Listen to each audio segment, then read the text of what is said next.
കൂടുന്നുണ്ട്. നമസ്കാരം മായ ചേച്ചി. നമസ്കാരം. ഹലോ. ഭക്ഷണം വല്ലതും കഴിച്ചോ? ഭക്ഷണം കഴിച്ചില്ല. നമ്മുടെ പയ്യന്റെ പേരെന്താ? അജയ് കുമാർ. പശുവിന്റെ പേരോ? പശുവിന്റെ പേരാ പശു. മാളു. മാളുവാണ് പണി പറ്റിച്ചത് അല്ലേ? മാളു. മാളുവിനെ കാണണ്ടേ മായ ചേച്ചിക്ക്? മാളുവിനെ കണ്ടു. ഓക്കെ. എന്തെങ്കിലും ഭക്ഷണം കഴിക്കൂ. ഇന്നലെ രാവിലെയും ഭക്ഷണം കഴിക്കാതെ അല്ലേ പോയത്? ഈ പശുവിനെ കാണാതെ ഇച്ചിരി ടെൻഷനായെന്ന് തോന്നുന്നു അല്ലേ മായ ചേച്ചി? അതെ. കാരണം നമ്മുടെ ഇപ്പത്തെ ചേട്ടന് സുഖമില്ല. അപ്പം നമ്മുടെ ജീവിതമാർഗ്ഗമാണ്. അപ്പം അത് കാണാതെ പോയപ്പോ ബുദ്ധിമുട്ടുണ്ടായി. മാളു മാത്രമേ ഉള്ളോ? ഒരു പയ്യു മാത്രമേ ഉള്ളോ? ആ പശുവിനെ ആശ്രയിച്ചാണ് കഴിയുന്നത് അല്ലേ? ഒരു പശു മാത്രമേ ഉള്ളൂ. ഓക്കെ. പശു മാത്രമല്ല, നാട്ടുകാരുടെ സ്നേഹം മുഴുവനുണ്ട്. ഈ നാട്ടുകാരുടെ സ്നേഹമൊക്കെ കണ്ടപ്പോൾ എന്ത് തോന്നി? ഒരു നാട് മുഴുവൻ നിങ്ങളെ 3 പേരെയും തിരയുകയായിരുന്നു, ഞങ്ങളടക്കം. സന്തോഷം തോന്നി. വളരെ സന്തോഷം തോന്നി. ഈ അങ്ങോട്ട് പോയപ്പോ ആനയെ എപ്പോഴാ കണ്ടത്? എന്താ പറയണ്ടെന്ന് എനിക്കറിയില്ല. കേറിയപ്പോ തന്നെ ആനയെ കണ്ടോ അതോ കുറച്ച് ദൂരെ പോയപ്പോഴാണോ ആനയെ കണ്ടത്? ഇല്ല, കുറച്ച് ദൂരം പോയി കഴിഞ്ഞ പിന്നെ ഞങ്ങള് കുറെ ദൂരം പോന്നു കഴിഞ്ഞ പിന്നെ കണ്ടത്. ആദ്യം ഒരു കഴിഞ്ഞപ്പോ നമ്മള് വഴി മാറി ആദ്യം കൊമ്പൻ പോണ കണ്ടു. കൊമ്പൻ നിന്നിപ്പോ പയ്യെ മാറി അവരാ ഞങ്ങള് കടന്നുപോയി. അത് അല്ല, അന്നേരം തിരിച്ചു പോരാൻ ഉള്ള വഴിക്കൂടെയാണ് ഇവർ നിക്കണത്. പയ്യെ മാറി കഴിഞ്ഞപ്പോ ഞങ്ങളും കടന്നു പോന്നു കഴിഞ്ഞപ്പം പിന്നെ വേറെ വഴി തെറ്റിപ്പോയതല്ല, വഴി നമ്മളെ ആനേനെ കണ്ടായിരുന്നു മാറിപ്പോയി കഴിഞ്ഞ് കഴിഞ്ഞപ്പോൾ പിന്നെ സന്ധ്യ ചേച്ചിക്ക് 10-60 വയസ്സുണ്ട്. ചേച്ചിക്ക് കടന്നു പോരാൻ പറ്റാതെ തോന്നുന്നു. ചേച്ചിക്ക് നടന്ന് മടുത്ത് ക്ഷീണിച്ചായിരുന്നു. ഇനി തിരിച്ചു പോരണ്ട ഇന്ന് രാത്രിയിലെന്ന് തീരുമാനിച്ചപ്പോഴാണ് നടന്ന് വൈകുന്നേരമായപ്പം ഇരുട്ട് വന്നപ്പോ പിന്നെ ഇനിയിപ്പോ തിരിച്ചു പോകണം, നമുക്ക് എവിടെയെങ്കിലും പറയിൽ കയറി ഇരിക്കാൻ തീരുമാനിച്ചു അല്ലേ? പിന്നെ ആ നേരത്ത് പോന്നാലും എത്തൂല.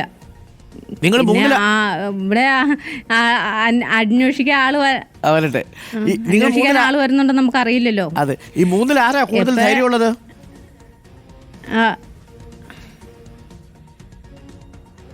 എന്ന് വെച്ചാ എല്ലാവർക്കും ധൈര്യമുണ്ട്.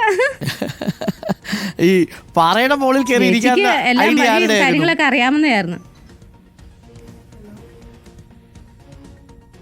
ഞാൻ പറഞ്ഞു പാറയിൽ കയറി നമുക്ക് ഇരിക്കാം പറഞ്ഞായിരുന്നു. കുറച്ച് വലിയ പാറയായിരുന്നു അത്, മുകളിൽ കയറാൻ ബുദ്ധിമുട്ട് സുരക്ഷിതമായിട്ട് കയറിയിരിക്കാം. ഇനിയിപ്പം വലിയ പാറയായിരുന്നു, കയറാൻ ബുദ്ധിമുട്ട്. ചേച്ചി കയറില്ലായിരുന്നു, ഞങ്ങൾ വലിച്ചു ചേച്ചിനെ അതിൻ്റെ അകത്ത്. എന്നിട്ട് അവിടെ കുത്തിയിരുന്നു അല്ലേ? അമ്പലപ്പറമ്പിലൊക്കെ അല്ലെങ്കിൽ പള്ളിപ്പറമ്പിലൊക്കെ ഇരിക്കുന്ന പോലെ പാറയുടെ മുകളിൽ കുത്തിയിരുന്നു. താഴെ ആനകളെയൊക്കെ കണ്ടിരുന്നു ആ സമയത്ത്? ആന ഉണ്ടായിരുന്നു. ആന ഇങ്ങനെ ഭയങ്കര ഒച്ച ബഹളവും പിന്നെ ഇങ്ങനെ ഓടിക്കുന്ന ഒച്ചയും ഒക്കെ ആയിരുന്നു. മരമൊക്കെ ഓടിച്ചിടുമായിരുന്നു. ഇവിടുന്ന് ആൾക്കാർ വിളിക്കണതും കൂണതും ഒക്കെ നമുക്ക് കേൾക്കുന്നു. ഞങ്ങള് ഇങ്ങനെ പ്രാർത്ഥിച്ചോണ്ടിരുന്നു ദൈവത്തോട്. ആരെങ്കിലും ഒക്കെ രാവിലെ വരുമായിരിക്കും ഇടി എന്നൊക്കെ പറഞ്ഞു അല്ലേ? ആരെങ്കിലും അന്വേഷിച്ച് വരുമെന്നറിയാലോ നമുക്ക്. ഈ രാവിലെ നമുക്ക് തിരിച്ചു പോകണം എന്നപ്പോഴും മനസ്സിൽ പറയുന്നുണ്ടായിരുന്നു അല്ലേ? വെളിച്ചം വന്നാൽ ഒന്ന് തിരിച്ചിറങ്ങി പോവാം എന്ന് കരുതി പ്രതീക്ഷയോടുകൂടി ഇരുന്നു അല്ലേ? അത് എങ്ങനെയെങ്കിലും നമുക്ക് എങ്ങനെയും വീട്ടിലെത്തിയാൽ മതി എന്നാലോ. വെള്ളം കുടിക്കാനൊക്കെ എന്ത് ചെയ്തു? അപ്പം വെള്ളം കുടിക്കാൻ തോന്നിയില്ലേ? വെള്ളം കുടിക്കാൻ തോന്നിയിട്ട് കാര്യമില്ലല്ലോ, നമുക്ക് വെള്ളം ഇല്ലല്ലോ. ഒന്ന് ഇടയ്ക്ക് കണ്ണൊക്കെ ഒന്ന് അടഞ്ഞു പോയോ? അതോ വെള്ളവും ഭക്ഷണവും തോന്നിയില്ല വീട്ടിലെത്തണം. പേടി കാരണം കണ്ണടയ്ക്കാൻ പറ്റിയില്ല? കണ്ണടഞ്ഞില്ല. തണുപ്പുണ്ടായിരുന്നു? തണുപ്പുണ്ടായിരുന്നു, നല്ല തണുപ്പായിരുന്നു. ഓക്കെ. എന്നിട്ട് രാവിലെ നേരം വെളുത്തു വന്ന സമയത്ത് ചുറ്റുപാടുമൊക്കെ നോക്കിയപ്പോൾ എന്താ കണ്ടത്? ചുറ്റുപാടൊക്കെ നോക്കിയപ്പോൾ ആന ഒടിച്ചു ഞെരിച്ചൊക്കെ ഇട്ടിട്ടുണ്ടായിരുന്നു.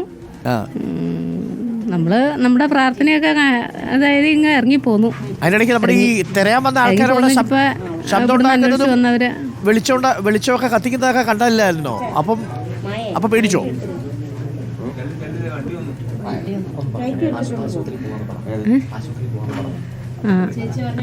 ആശുപത്രി പോവാ.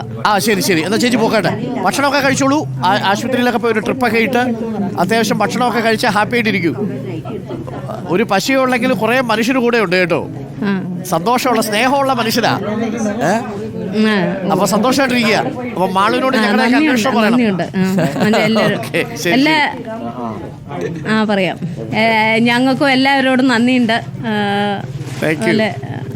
താങ്ക് യു മായ ചേച്ചി. അപ്പോൾ വലിയ സന്തോഷം തിരിച്ചു വന്നതിൽ. ഒരു രാത്രി അപ്പോൾ മായ ചേച്ചിയുടെ നാത്തൂനാണ് നമ്മുടെ പാറുക്കുട്ടി. അതേപോലെ മായ ചേച്ചിയുടെ സുഹൃത്താണ് നമ്മുടെ ഡാർലി. ഇവർ 3 പേരും കൂടി മാളുവിനെ തിരക്കി പോയതാ. മാളു പറ്റിച്ച പണിയാണ്. അപ്പോൾ എന്തായാലും അവർ വളരെ സന്തോഷത്തോടു കൂടി തിരിച്ചെത്തി. നമ്മളുമായിട്ട് ഇപ്പോൾ സംസാരിച്ചു. നമ്മൾ റിപ്പോർട്ടർ TV ആണ് ആദ്യം അവരുടെ ദൃശ്യങ്ങൾ, കാട്ടിനുള്ളിൽ നിന്നുള്ള ദൃശ്യങ്ങൾ പ്രേക്ഷകരിലേക്കും ആ കുടുംബത്തിനും നൽകിയത്. കുടുംബം വലിയ ആശ്വാസത്തോടു കൂടിയാണ് ആ കാഴ്ചകളൊക്കെ കണ്ടത്. നമ്മൾ ആ കാഴ്ച ഒരിക്കൽ കൂടി കാണാം. റിപ്പോർട്ടർ TVയുടെ എക്സ്ക്ലൂസീവ് വിഷ്വൽസാണ്. കാടിനുള്ളിൽ അവർ സുരക്ഷിതരാണ് എന്നുള്ള വിവരം നമ്മൾ നാട്ടിൽ അറിയിച്ചു.